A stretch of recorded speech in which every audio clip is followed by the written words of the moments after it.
It's time for another edition of Why Are You Awake? If you are listening to this podcast, go over to my YouTube channel at youtube.com/Paul F Comedy so you could watch the fun. This week we have comedian Blake Burkhart. Fun episode, funny guy. Don't want to miss it. Check out my website for upcoming dates, paulfcomedy.com. You can come see me in your cities and states and suburbs, wherever I am. And also, don't forget to check out our sponsor. Hey, gang. As some of you know, I used to be a practicing lawyer in Chicago. I no longer practice, but from time to time, I need a lawyer. And when I need a lawyer, I call my friend Scott Shapiro. Scott Shapiro has been practicing law for over 25 years in Chicago. He does it all, from workers' compensation to personal injury, employment issues, and even entertainment law and contract needs. If you need a lawyer, call my friend Scott. 312-648-8800. That's 312-648-8800. Or you can email him at scott@scottshapirolegal.com. Tell him I sent you. Welcome to another edition of Why Are You Awake? If you're listening to this podcast, go over to watch it on YouTube. This is the podcast where we talk to people who are up late at night, night owls, or people who just work late or just can't sleep. This week we have a perennial night owl, a favorite comedian in the scene of Chicago, Illinois 60606. Comedian Blake Burkhart. Yeah, I'm doing that podcast I told you about. I gotta call you back. Sorry, dude, is that your agent? Yeah, that was my agent. What's your agent's name, Blake? Let's start the show. Blake Burkhart, welcome to the podcast. Why are you single? It's great to be here. Wait, this is a dating one, is it? What if this is all just a ploy to be like, so why are you single? No. Blake, you've done this singles only podcast. I think you had the record for the most times, at least. Really? At least 3 times you did it. I think yeah, probably 3. Oh yeah, who knows? We've known each other forever. So yeah. Yes, you started. You're in the class below me, as they say in the biz. Mm-hmm. I've told this story multiple times, but the first time I saw you, I thought that was your bit. You were in Halloween costume as Jeff Foxworthy. Oh yeah. And I was like, oh, this is. You saw me do a lot of weird stuff because I was probably in my first or second year of comedy, just trying everything, and that's probably when you and I first weren't even friends yet. We just knew each other, and I had no idea what I was doing or what was funny. So you saw me in a very experimental. You were trying a period. lot of shit. Yeah. But yeah, I dressed as Jeff Foxworthy for Halloween like 3 years in a row. And then It wasn't Halloween when I saw you do it, though. It wasn't? No, I think you were just doing you were like, fuck it, I'm going to keep doing it. Yeah, I think, I just brought him out every once in a while. How did that work out for you? People liked it at the time, and then after a while, I was like, I think I should just start writing jokes myself. Instead of making fun of Jeff Foxworthy, who I admire very much. How long did it take you to stop doing the Jeff Foxworthy? And were you like, all right, it's not working anymore? I also was a part of a lot of like sketch groups and like things like that. So I would do character stuff at like I.O., a little bit at Second City, and I would just be part of people's shows in character. So I would do that on and off, and then I just loved stand-up so much that I just kind of let all the characters die off. Like I would literally kill them off. On stage? Yeah, usually they would just tell everyone they were going to go home and kill themselves. And then I would never do the character again, so everyone just assumed that the character died. Did you kill Sorry if that's too grim. But did you just kill off Jeff Foxworthy? Yeah, he killed himself. Really? my version. Your version? I think I had him... I don't know. This is a trigger warning, but the name of the show you did it at was a trigger warning. Yeah. Okay. My version of Jeff Foxworthy killed himself. You did the show. You did the show that I saw you do it at was an open mic / show at some small bar up north, and I don't remember what it was called, but it was a 1-word name, and it was in the stand up was in the front. And there was like a bar that was like one of those long bars. It was modern. I don't know. But you were a regular at that place. I forgot who ran it. Yeah. Do you ever wish you kept like a journal of all this stuff? Because like you and I probably performed separately in like, no exaggeration, maybe 100 different places easily, together. Yeah. And then separately, that's like 200. And I just have I can't recall the names of the shows. How long have you been doing it for? 12 years? 10 years. I mean, just in Chicago. Yeah. Yeah, it really is that many. That's wild. And if you average, I mean, what? If you count open mics, yeah. I have all the sign-up sheets for Merkel's 2.5 Persians. Oh yeah, I have all of those. At least brand new at the. I'm probably on. You did it? Oh yeah. Okay. I used to do Merkel's towards the end. I think you showed up. Yeah, I did it, and with Dane Arden and Steve Castillo, or Stephen King. Stephen King, as we know him now, Stephen Castillo. Yeah. That was your class, right? Yeah, pretty much. Yeah. I have all the sign-in sheets, and I think during COVID I organized them, and there were like names on there that are like huge now. I'm like, holy shit, I forgot that he or she did that. Yeah, my class, a lot of them have gone on to do some really great stuff. Same here. A lot of writers, and yeah, proud of everybody. Same here, and we're still here in Chicago doing a podcast for free. Right. Do you get asked a lot while you stay in Chicago? Yeah, all the time. Like, why didn't you leave? Yeah, same. And it's just why didn't you leave? I love it so much here, and you and I both tour a lot. Yeah, and I think I'm getting into the point where I'm touring more often than not. Like I see what you do and kind of want to do that. No, you don't. I mean, to the degree of like I want to travel more. Yeah, I have a lot of opportunities I sort of turned down because I love it here so much. I stay busy. We're both regulars at the best clubs here. We have 3 clubs, actually more than 3 clubs, in so many different rooms, and it's hard to you get spoiled going up, being able to go up as often as you do here. Yeah, and I like the scene right now. I like seeing how people have progressed that I thought have always been good, and new people that I thought were going to be good are now showing that they are. It's like, yeah, it's like transferring schools or something. Like if I suddenly went to New York, I'd be like, I love the group of I love the group of it, and I think I'm finding a lot of success in Chicago, as you are too, where it's just like it would seem like a bad move for me. I think that at least for me, it's like I've worn out my welcome here. Like I feel that way sometimes too, but I'm also just like anyone thinking that is like, go fuck yourself. Like if the audiences and the club owners still like me, but that's the thing. Like it's funny because I was touring so much in the last 2 years. I'm like, I just still want to tour for a couple of weeks. I'm like, I'll just call the places and see if I can get up. And I was like, I wasn't getting callbacks. I'm like, well, do you know who I was? like I was like, holy shit! It's like hard to get even my home clubs. I was like, wow, I can't get up even for like one day. Yeah. So I feel like there is a point they're like pushing you out of the nest. Like, all right, get the fuck out of this town. Yeah. I mean, yeah, it depends how you look at it. And I'm sure there's people that are newer than me or newer than you that are just like, well, if this guy moves, I can get all the spots he's getting. But it's like, on my dead body, motherfucker, I'm not going anywhere. Well, I was set to go. I found a place in L.A. in 2020. I was going to go for 2 months and stay in Burbank, and I got past it. I was like, I wasn't going to go to L.A. until I had 3 clubs that I was past it. I was like, I'm not going there cold. I wanted to, and I auditioned, got past it at 3 clubs, and I was like, all right, I'm going to go. And then fucking COVID, I was like, I thought it was only going to be 2 weeks. I was like, all right, cool. Well, I'll still move there in May. And they're all like, you're not coming here in May. I'm like, what? May of 2020? I was like, no, I'll just go for a month. This is going to be done by then. They're like, it's not going to. Yeah. So then I went back to LA for the first time to just be like, well, maybe I could still get in. All new gatekeepers at all the clubs there. Some of the clubs just opened up for the first time. Ice House just opened up again like recently, 6 months ago. Really? And then all new bookers. And I'm just like, hey, does this email still apply where they send your avails? And they're like, wouldn't that be great 2 people ago. If you're grandfathered in through previous bookers? I've been dealing with that since I started. Is someone who lets you in.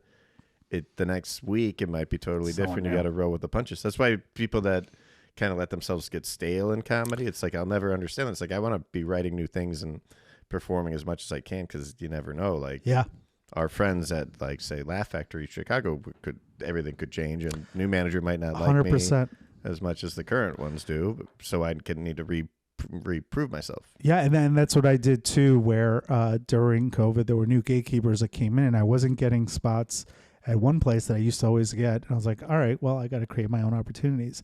And all the places that used to hit me up from my music contacts to say, hey, do you want to do comedy? I was like, I always said, no, I'm fine. I'm fucking I'm busy enough. I don't need you guys. I was like, hey, let's do those shows. Yeah. And then we started booking these shows at Hey Nani and Arlington Heights and Oak Park. Great show. All those shows, and they were doing so well. I was like, fuck it. At least when I'm in town, I know I can at least go to perform at the places that I booked. So create your own opportunities. That's it. Yeah, it's just like anything else. All right, let's take some calls. Yeah, I'm getting one right now. Hold on. Should I do my same guy again? Do it again. No. I miss these things so much. The phones. Oh, yeah. That's the cover of my Better Call Paul thing here. Yeah. No, it's that one. The silver one. Oh, right. Yeah, no worries. It just feels good in your hand. And that's all it used to be. My whole life would be right here. A lot of people, I don't know if you know this, but a lot of people have one of those now so they don't distract themselves from everything. See, I should do Did you hear about that? A lot of people are doing that. I know at least one comic in Chicago that does that. It's such a good move, but it's also scary as shit. It also feels like a hipster. Pretentious. Yeah. But I believe the people that have told me they do it. But if I got it, I would feel like such a phony. And then I would also be like, I really wish I could check Instagram right now. If you do it, it looks okay. But I'm of the age where people be like, oh, yeah, he really does. He doesn't have a phone. Things are not working out for that former lawyer. My dad, unironically, had a flip phone until, April of last year. And on his birthday, we finally got him an iPhone. And it's just... He loves it, but it's taken him so long to adjust because he's like the last holdout to switch over. Yeah, and he wasn't doing it for any. My dad doesn't have an ironic or hipster. I met your dad. Yeah, you met my dad. Yeah, he came to one of our shows. He's as old school as it gets. He sent like maybe 3 emails his entire life, and I had to show him how to do it. He just works with his hands and doesn't like technology. Good for him. Yeah, good for him. So let's talk about your tendencies at night. You are a night owl. I know that you are. Yeah, I am. For better or worse. In the time you've known me, 100%. Because comedy steered me in that direction. And you weren't that before? Not nearly as much. And before I did comedy, I was very young. I was in my early 20s, mid 20s. And so college, I guess I was a night owl to the degree everyone is in college a bit, but I also was like a good student and I took school pretty seriously. Got a job right out of college. What'd you do out of college? I immediately started working at a wine shop, but I got promoted to be kind of the manager of the wine shop. I was kind of the only employee of the owners, but it was a successful little place in Wilmette. And I was they were trying to groom me to be the next full on manager of the store. Can't say groom here. Okay. Yeah, not that kind. This is a safe space. The third definition of the word groom. What's the second? The dog. Dog, yeah. They weren't brushing my hair, and they weren't. But you had hair back then. Getting me ready for molestation. They were training me to be the manager of a wine bar, which is the third definition. There was some grooming, though. They did, no overlap of grooming. They put a little red bow on me after they cleaned me. It was that guy. Told me I was a good boy, alas.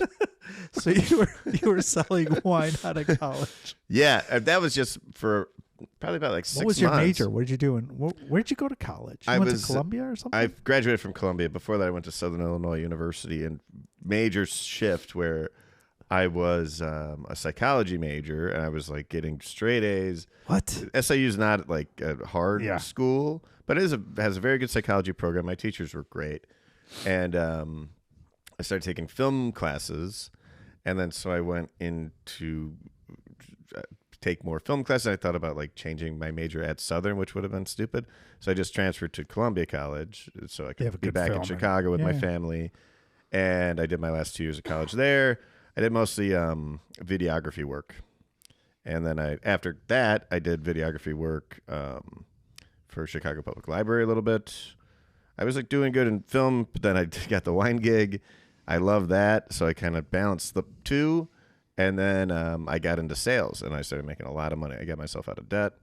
Hell yeah! And I had to be up at 8 in the morning every day. All the stuff you learned videography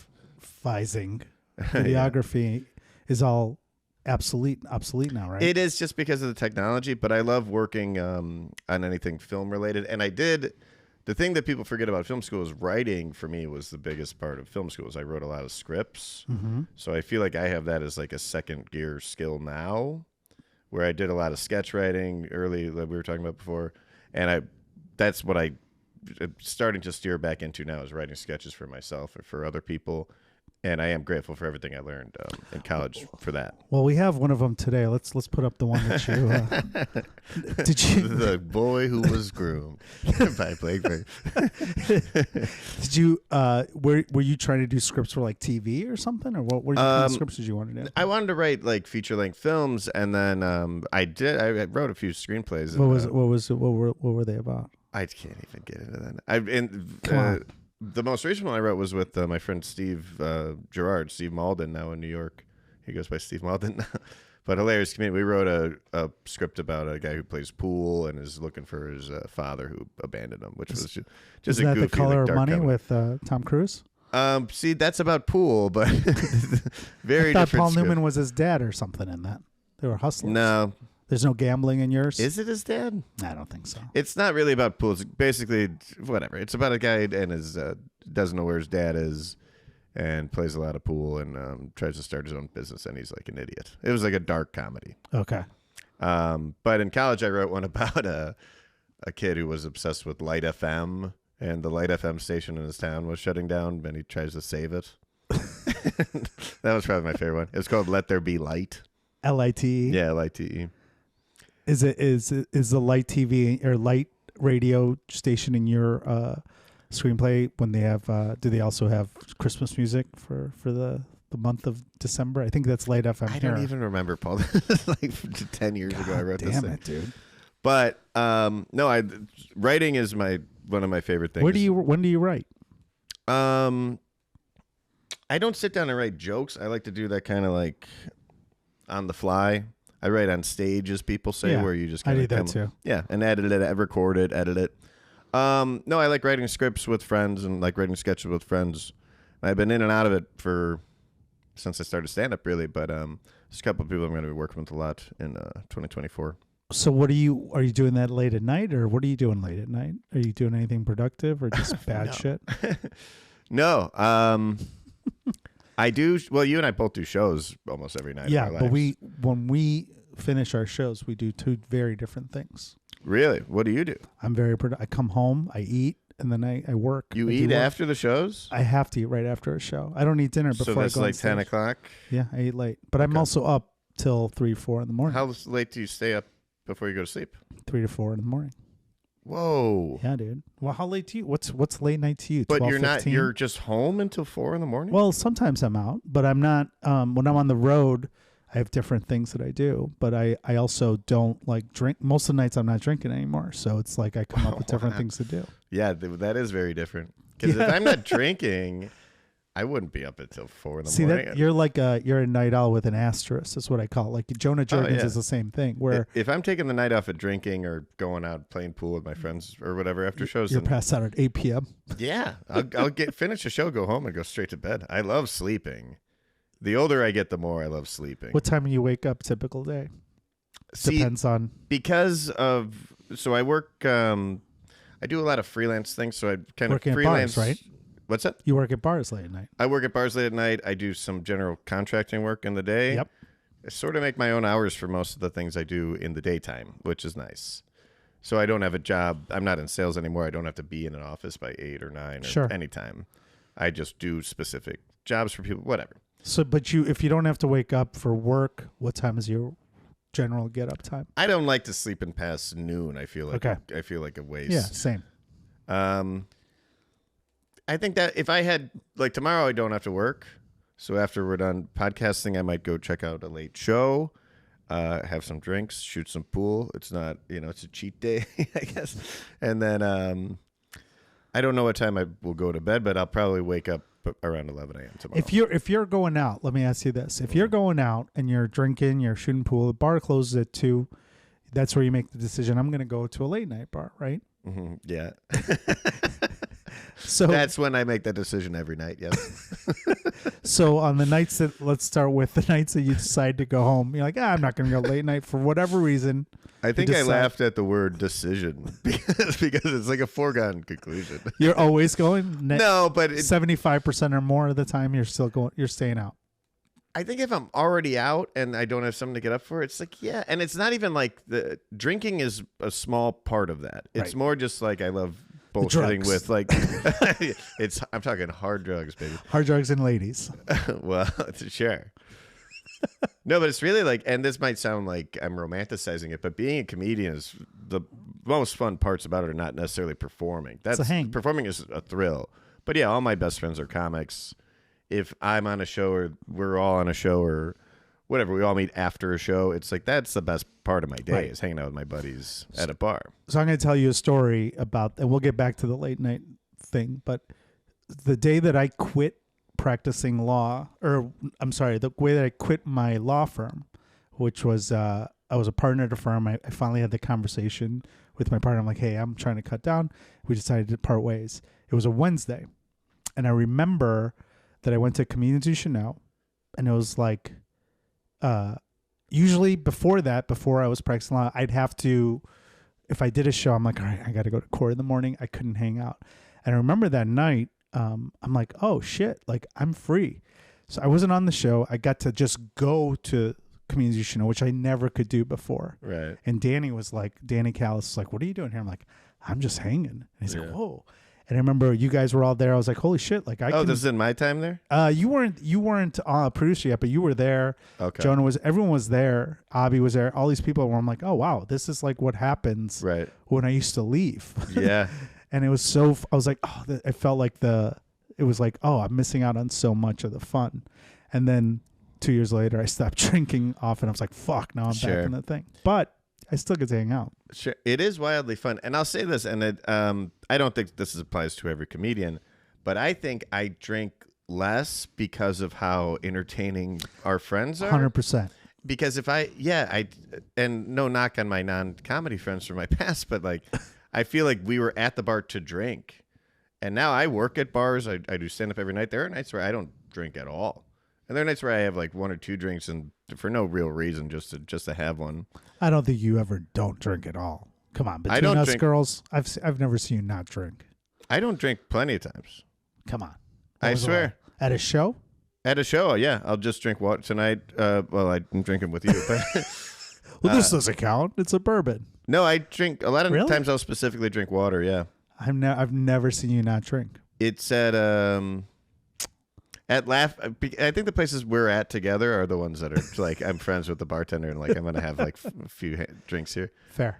No, and I think in the last like few years we're not on the same shows as often. I've taken it more seriously. Where it's just like if I'm gonna drink, I'll drink. But if I'm not going to, I'm gonna get there, order water, have a few waters, tip the bartender, and go home. When you get older, like the decisions are made for you by your body. You're like, oh, fuck. Like my doctor was like, you got to slow down. Yeah. But okay, so let's go back to the nights where you make the decision to stay out. Yeah. For me, when I was drinking all the time, I never wanted to go home. I was always going to late night bars. I was like, because it was a fear of missing out. I'm like, I want to stay out. And this is before I did comedy. I wanted to just stay out and because I didn't want to go home. Is that what you're doing, or you're just because you're like your body is just inherently, I'm going to stay out until I can't anymore?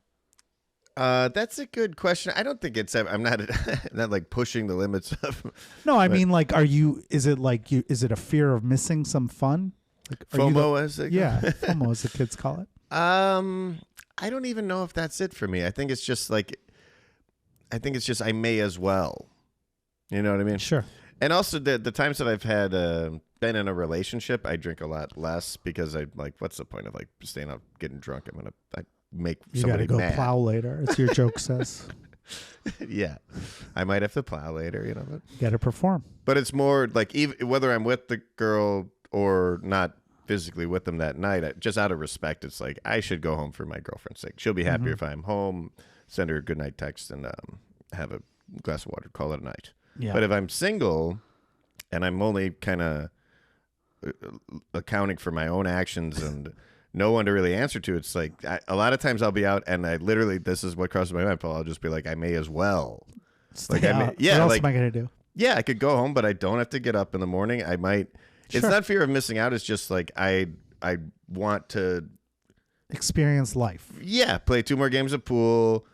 Talk to I'm friends with so many bartenders at the places I go to. It's it's just I like being out and having conversations more than I like drinking, if that makes sense. Sure. So well, it's going back to what you said. A lot of the times, especially when I'm on the road working with like comedians, like for me, and you're a big comedy fan too, like me, we're fans of the art and of comedy. I love hanging out with these established comics. Sometimes we'll go, like I'm going to be in Vegas. We'll go out with the other headliners and we'll all go meet up. And I'm just like a fly in the wall. Yeah. I'm just listening and laughing my ass off at these guys talk about things that happened like 10, 15 years ago. Right. Right. And then you're not even drinking. You're just listening, you know? Yeah. It's so entertaining. Oh yeah. But that's what I tell a lot of these people. And then not to, like you said it best, like not to shit on friends who aren't comedians, but it's hard to go back to reality where my best friends who are not comedians, I'm like, oh, so I love hanging out with them, but all we talk about is like the things that we did too, which is funny, but it's not as. I think that's human nature to kind of just come up with the funniest thing or the most interesting backstory you can. And I will say it's just I've lost touch with so many people because we're so busy, and we meet more people than the average person, like times 10, times 20. Different know what I mean? People. Yeah. And I think that for me, it's working at a bar and also, and I've always worked at bars and comedy. It's like those two things combined is just like, whoa, like I can't always keep names straight, but it doesn't really seem to matter because I know people just by how they look that I consider my friends sort of, and I have no idea what their first name is. Hey, buddy. Yeah.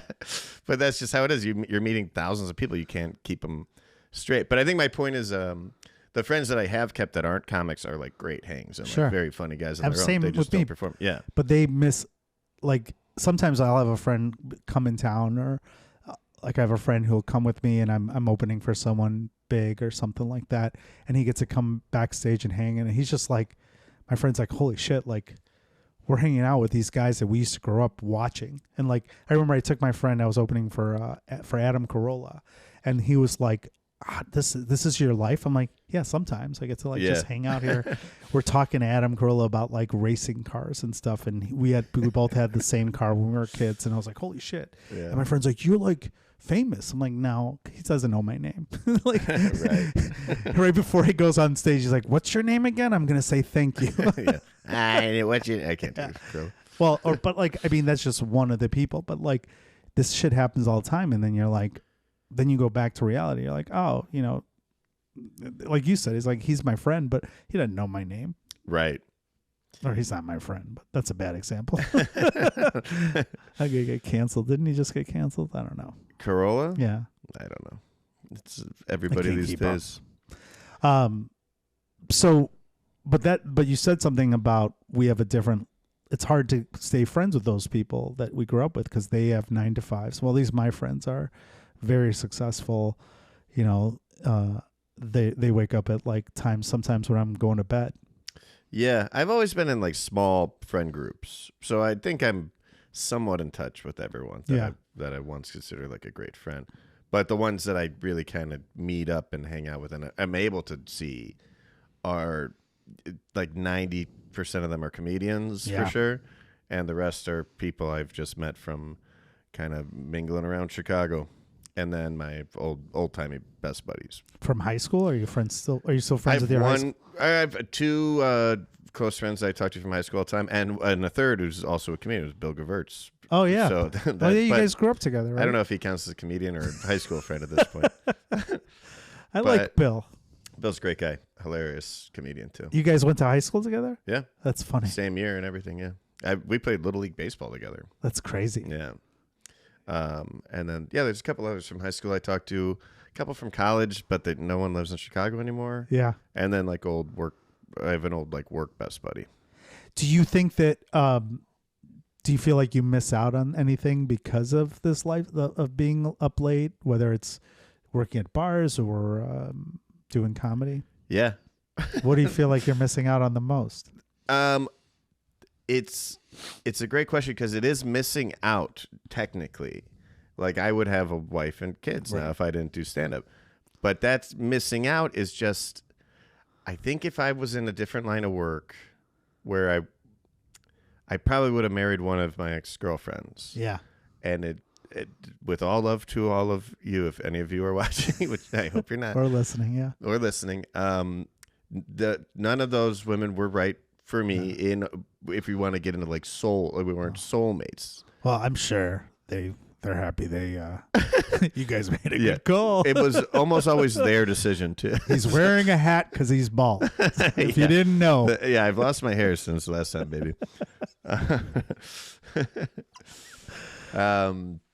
But no, I think that if I was stayed in sales and was more focused on just being successful in my day job and then not having any sort of nightlife and not pursuing ambitions or dreams of mine, then I probably would have been like, I may as well get married, and then kids come with that.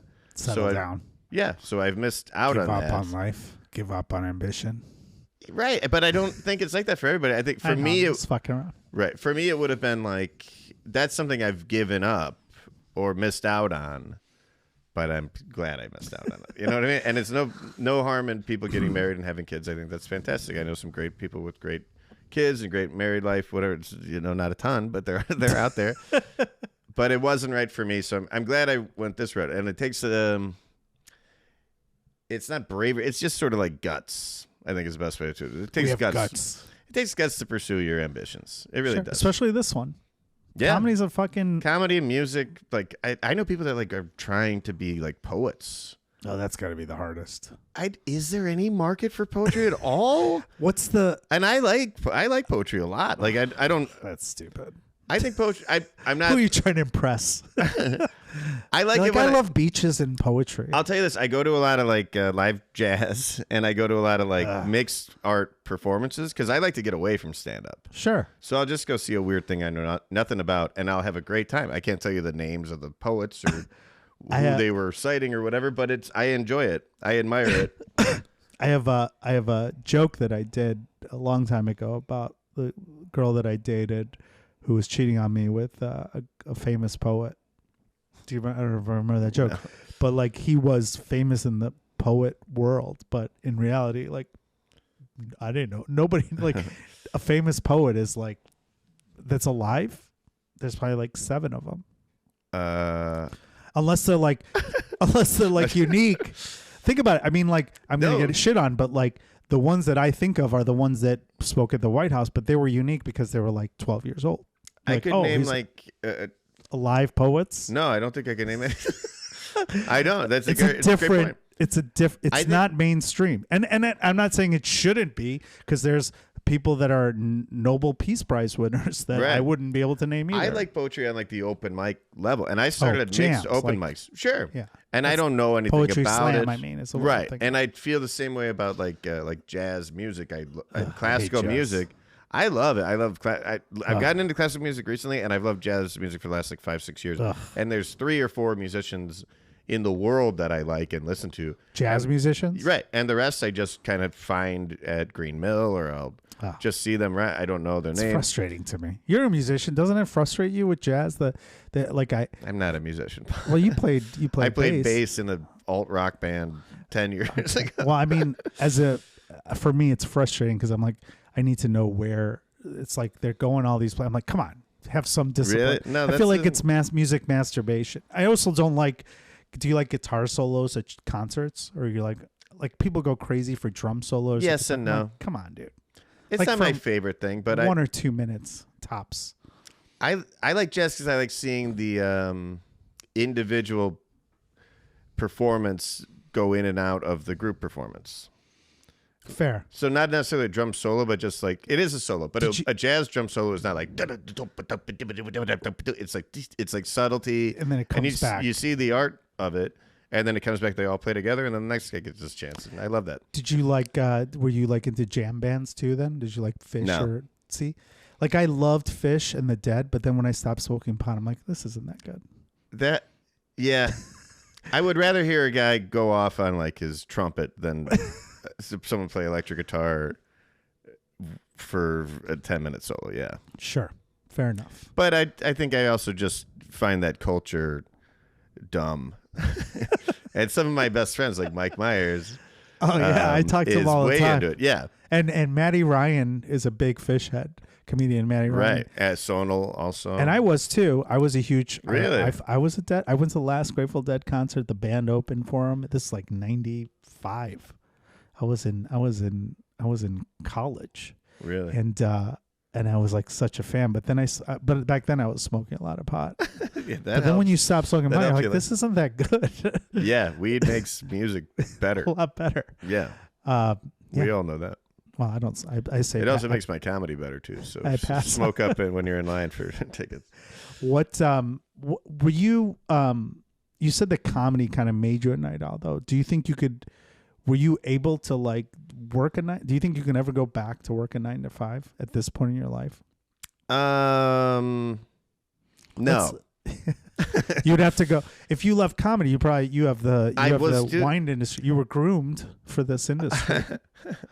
I think it's not. I can work the amount of hours to do a full-time job, but 9 to 5 is the problem there. I think if you told me How about I had 11 to 7? Yeah, sign me up. I would do that too. But no, I think I'd have to really. It would be hard for me to start up doing something that I didn't have a passion for, even if it's not my full-on passion. Like I've worked in different types of sales. If I got a gig selling something that I really believed in, sure. What if you got a job making plays or doing screenwriting, but it was a 9 to 5? Would you do it? Would you be able to do it? Yeah. I'm sure I could, but do I want to? No. And I think that the point that we're at now is like I want to see how far I can get in comedy, how much money I can make in comedy, and how many doors will be open for me in comedy. And it sounds stupid, but like when I started, I said if it doesn't keep getting better, I'll just stop. And I've been doing it 10 years, and every year way more doors start opening for me. So there's like I would feel stupid stopping now. It feels like it's about to be. I'm coming up to what I should undoubtedly be my best year in comedy. Yeah. So I want to see what happens. So stopping and being like, I should really like get a 9 to 5 job and like find a place to go and spend my days in the office. It's just like that would fuck everything up. I feel like with you have different skill sets where comedy, even if you don't just do stand up, you can do enough stuff on the side with your hosting and your other skill sets that you can make your own path and do something cool. That's been kind of the plan. But you gotta look for it. Right. And I think it's it's been kind of juggling all the things that I might be skilled in or might have passions for, and making that a complete central focus that is kind of my identity or my career is making more and more sense. I think I'm getting closer to it, but for now I sort of freelance in different realms, and I'm so happy this way. When I had a sales job, I was genuinely unhappy. Like I know it works for some people, but I like living a chaotic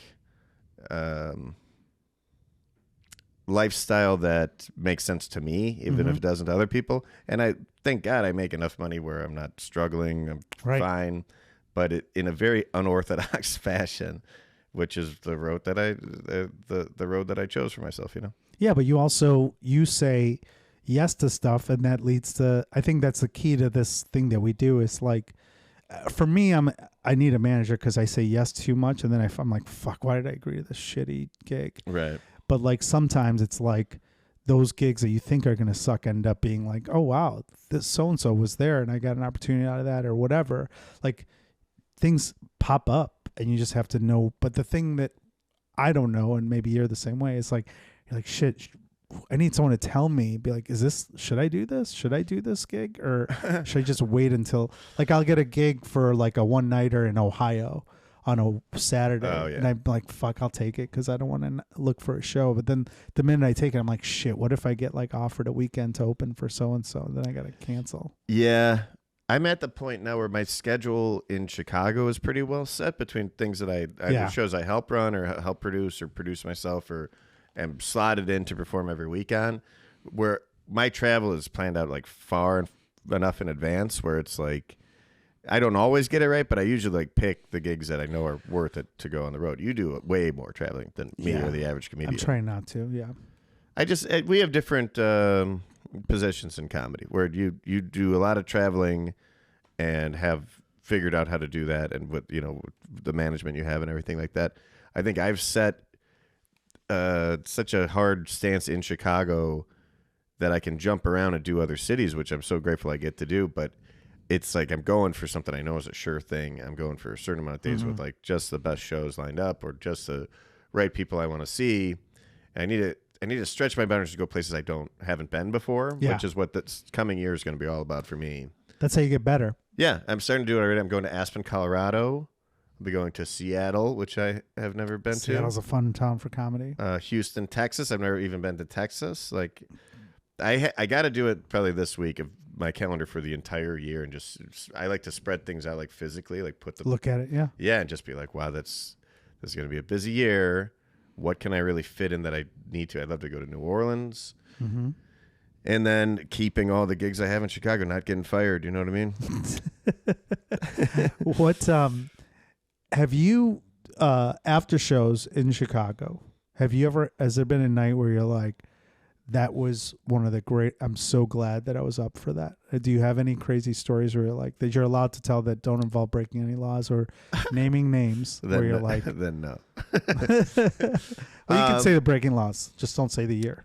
Oh man, that's a great question. I feel like I'm so lucky it happens all the time where I'll wake up the next day and be like, God, did that really happen? Yeah, but my crazy days are past. Like sure. I used to be. I've never been like a fighter. I think it's stupid to look for like a fist fight as an adult, but I would be close pretty often. Where it's one of my other friends getting into something or someone trying to mess with me or whatever. I'll tell you one very recently.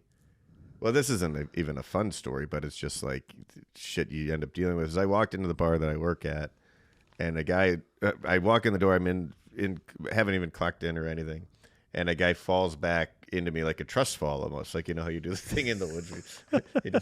he does that to me, and I catch him, and then he turns around and he goes, "I'm so sorry, man." And I was like, "You're fine, don't worry about it." And I started talking to my other friend that works at the bar, and the man has fallen on me again. Purposely? No, he was just wasted. Oh, okay. And I was supposed to work the door. It's kind of like management, security, whatever. And I'm like, "You have to go." And he goes, "You work here?" And I go, "Yeah, I'm 1 minute into my shift." But yes, you're the start of my night. Get out. So that's the gig now. I'm trying to think of like the most. Like I at one of the places you work at, I remember one night that you weren't there, but it was like the day I made it as comedy when Danny Callis invited me to say, "Hey, you coming out with us afterwards?" I'm like, "Yeah, I'll come out with you guys." And the minute I said yeah, I was like, "Oh, this is going to be a wrong decision." And the comics that was there was like the greats of comedy were all there. This is like 5-6 years ago, and I was just like, "Holy shit!" And there were like, it was a closed bar, but we all got to hang out there. And I just remember leaving that night, and it was like people were going to work. And I was like, God, I thought these days were past me. Because I used to do that a lot when I was younger. Yeah. You'd wake up, don't know where you are. You're doing the walk of shame, and people are like going to work. And I was like, I'm too old to be doing this shit. But then I was like, that was a fun night. And I remember sitting at that table at the bar, not getting up, just sitting there for 5 hours with the same whiskey in my hand, and like all these comedians like CJ Sullivan, all the old comics that were amazing, were just talking. I was like, this is the funnest night I've ever had. Yeah. And I just remember leaving and be like, I can't believe it's like 8 a.m. Yeah, those are great times. I had one in New York that was, this would have been just pre-COVID or just pre-quarantine here, 2019, I guess. But I went to New York City, got to go to Saturday Night Live with my friend who's a writer at the time, and one of the other head writers I knew. I knew probably 3 people involved in the show, which was so cool. Yeah, Never thought I'd have these acquaintances. Yeah, it's on my bucket list to go to SNL. It's amazing. So we go, and I'm with my girlfriend at the time, and 2 of our other friends. We're in the writer's room, and then we're watching the show. And then the show ends, and it's just like that. That alone is like, this is like a, like you said, bucket list thing. Like, it's something that everyone would love to do. I feel so lucky to go just because I knew the right people.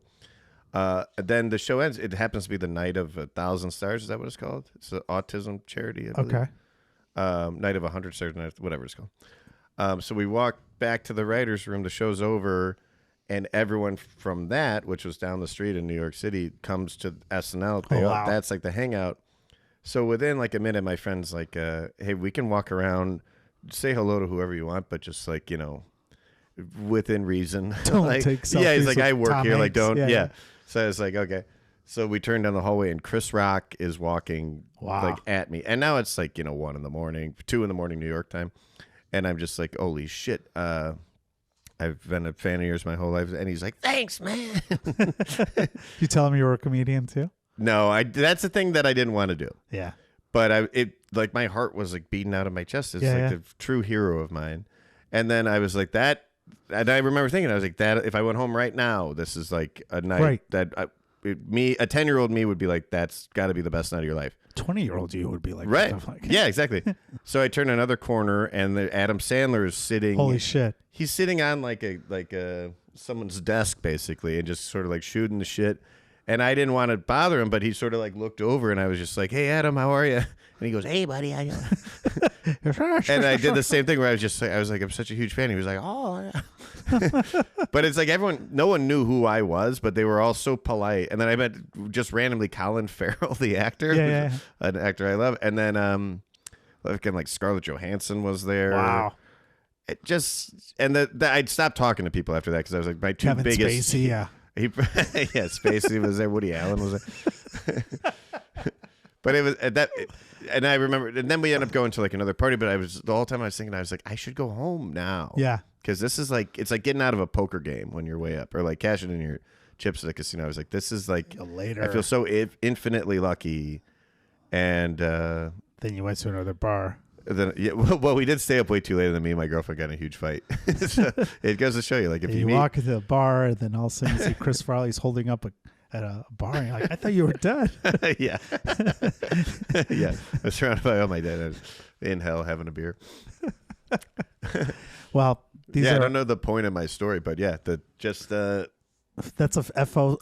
fear of missing out. The crazy luck I found just from pursuing stand-up is just lets me know that this is the right decision for me.